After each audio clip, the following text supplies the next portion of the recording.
హైదరాబాద్లోని కూకట్పల్లి వివేకానంద నగర్లో కార్ యాక్సిడెంట్కు గురైంది. అర్ధరాత్రి మద్యం మత్తులో అతివేగంతో ముందున్న వాహనాన్ని మందుబాబులు ఢీకొట్టారు. ఢీకొట్టి పారిపోవడానికి ప్రయత్నించగా స్థానికులు వెంబడించి పట్టుకుని పోలీసులకు అప్పగించారు.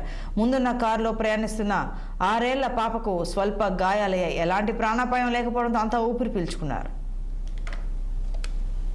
100% తప్పైంది.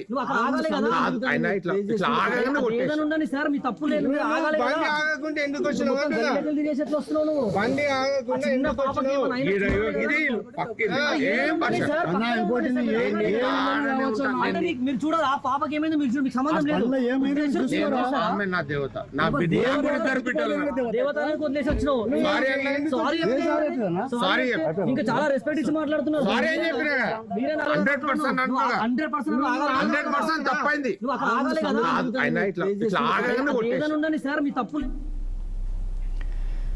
ప్రకాశం జిల్లా మార్కాపురంలో వైసీపీ మాజీ ఎమ్మెల్యే